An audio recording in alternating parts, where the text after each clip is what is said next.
भगवते वासुदेवाय। श्रद्धालु भक्तों, श्रीमद् भागवत महापुराण के चतुर्थ स्कंद के तीसरे अध्याय के अंतर्गत सती का पिता के यहाँ यज्ञोत्सव में जाने के लिए आग्रह करने का वर्णन है। इसके पूर्व जहाँ तक आप कथा श्रवण कर चुके हैं उसके आगे का प्रस्तुतिकरण करता हूँ।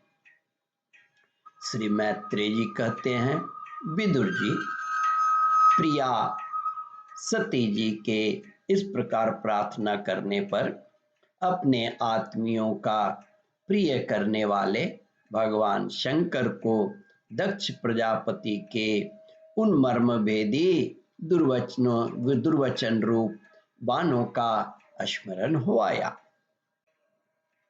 जो उन्होंने समस्त प्रजापतियों के सामने कहे थे। तब वे हंसकर बोले। भगवान शंकर सती से कहते हैं, सुंदरी, तुमने जो कहा कि अपने बंधुजनों के यहाँ बिना बुलाए भी जा सकते हैं, सो तो ठीक है, किंतु ऐसा तभी करना चाहिए जब उनकी दृष्टि अतिशय प्रबल देहाभिमान से उत्पन्न हुए मद और क्रोध के कारण द्वेष दोष से युक्त न हो गई हो। विद्या, तप, धन, सुदृढ़ शरीर, युवावस्था और उच्च कुल, ये 6 सत्पुरुषों के तो गुण हैं, परंतु नीच पुरुषों में ये ही अवगुण हो जाते हैं, क्योंकि इनसे उनका अभिमान बढ़ जाता है और दृष्टि दोषयुक्त हो जाती है एवं विवेक शक्ति नष्ट हो जाती है। इसी कारण वे महापुरुष का प्रभाव नहीं देख पाते।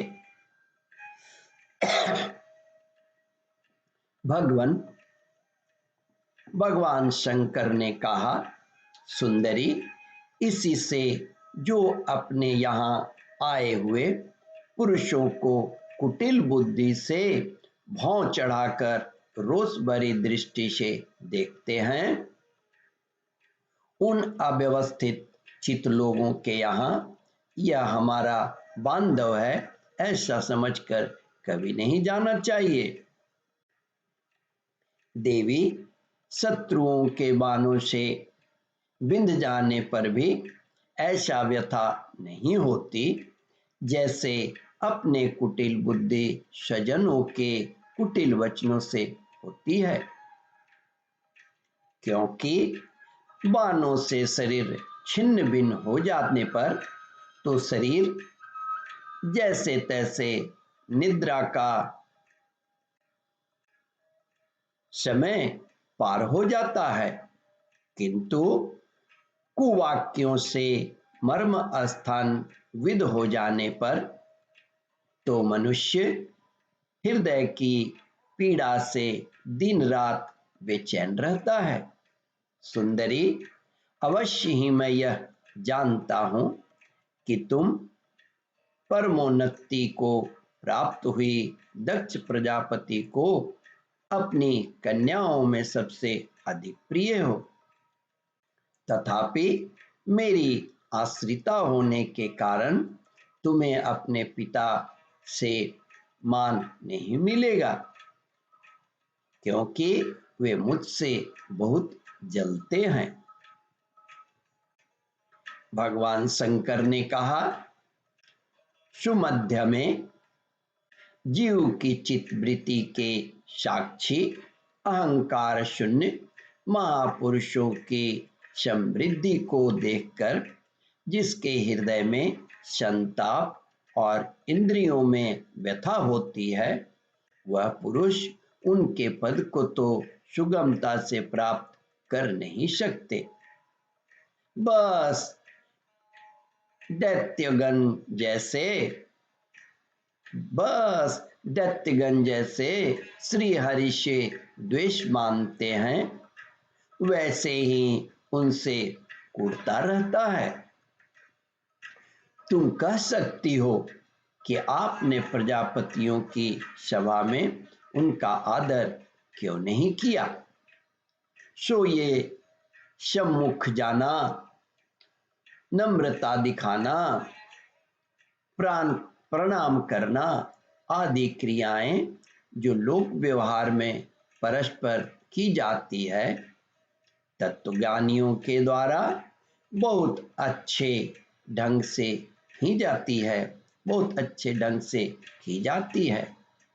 वे अंतर्यामी रूप से सबके अंतःकरणों में स्थित परम पुरुष वासुदेव को ही प्रणाम आदि करते हैं, देहाभिमानी पुरुषों को नहीं करते। विशुद्ध अंतःकरण का नाम ही वसुदेव है, क्योंकि उसी में भगवान वासुदेव का अपरोक्ष अनुभव होता है। भगवान शंकर ने कहा, सुंदरी, उस शुद्ध चित्त में स्थित इंद्रियातीत भगवान वासुदेव को ही मैं नमस्कार किया करता हूं।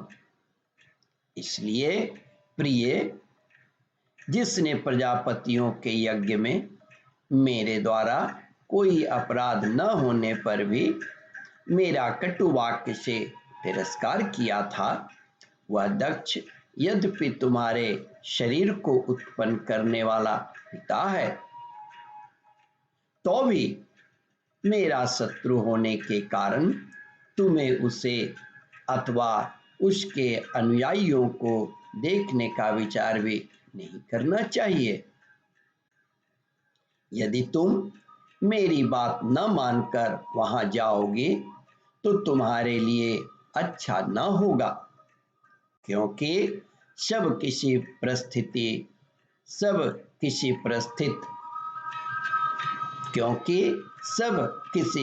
प्रतिष्ठित व्यक्ति का अपने आत्मीय जनों के द्वारा अपमान होता है, तब वह तत्काल उसके मृत्यु का कारण हो जाता है। ओम परमात्मने नमः। श्रद्धालु भक्तों, इस कथा को ध्यानपूर्वक श्रवण मनन और इसका चिंतन करें। इस कथामृत का रसास्वादन अपने बंधु बांधवों को भी करावें। इस वीडियो को शेयर और सब्सक्राइब करें। ओम परमात्मने नमः।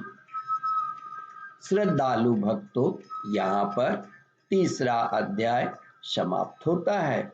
इसके आगे चौथा अध्याय प्रारंभ करूंगा।